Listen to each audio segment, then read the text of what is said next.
good morning. My name is Diana Carranza, and now I have the great honor to be with Timothy Ogden, Managing Director from Financial Access Initiative at New York University. Good morning, Timothy. How are you today? I'm well, thank you. Welcome to Mexico. Thank you very much. Yes. Is there still social innovation within the microfinance sector?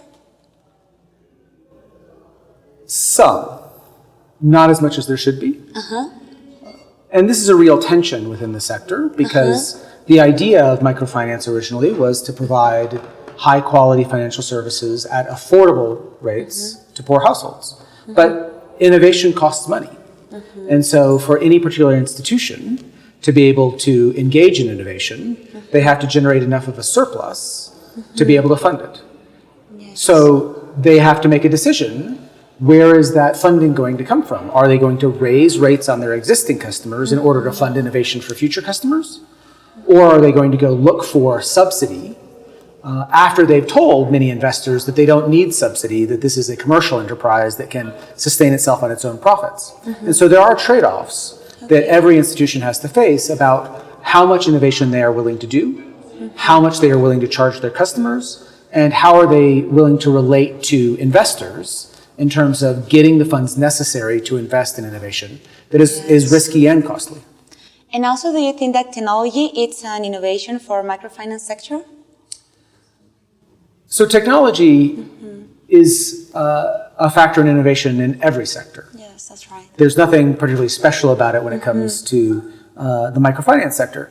I do think people are a bit too enamored of technology within microfinance, or the idea that fintech will be a big help to microfinance institutions. One, technology is actually very expensive.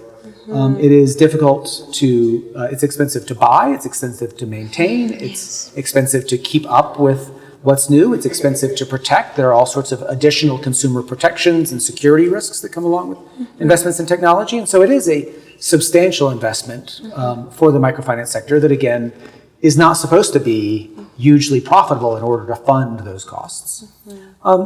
Second, I think a lot of people get very excited about fintech and its ability to increase access to financial services.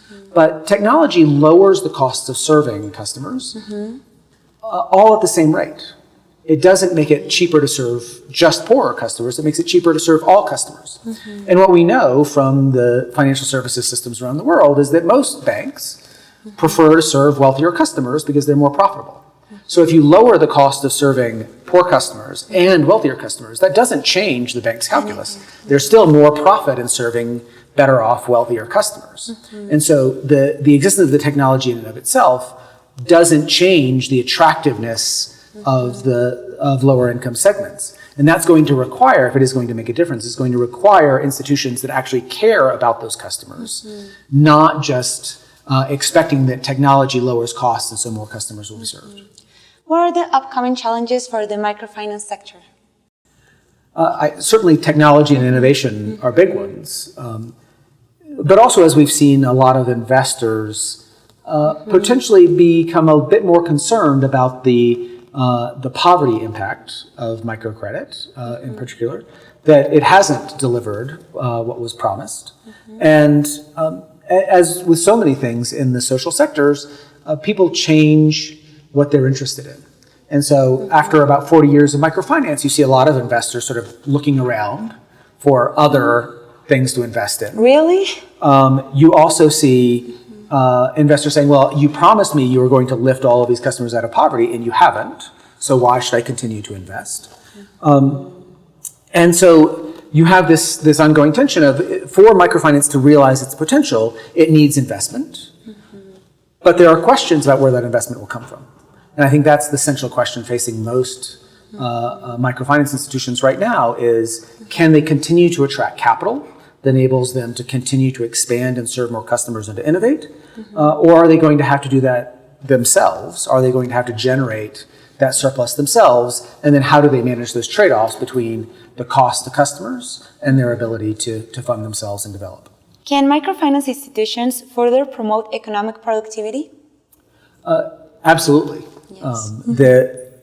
And here we come back to the question of what is the most productive use of the human capital in a country. And the most productive use of human capital in a country is almost always going to be inside businesses. Every one of us almost is more productive when we have a group of people that we can work with and specialize and work together. We can all get more accomplished by working together. A microenterprise that only has one employee is always going to be less productive than a microenterprise with 10. So there the question is, how do we find, of the 100 microenterprises with one employee, the one that does in fact want to grow to be 100 employees, and help that one reach that scale, bring the others into it so that everybody is able to be most productive, because that's when people really benefit. The incomes are a question of productivity. When we boost people's productivity, we enable them to earn a higher income, and that benefits the entire economy.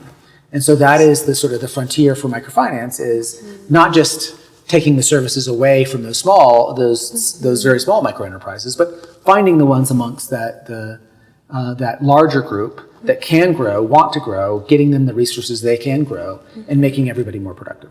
Well, thank you so much, Timothy, for being with us. And thank you so much also you too for being in this interview. We are coming with some information for you soon. Thank you.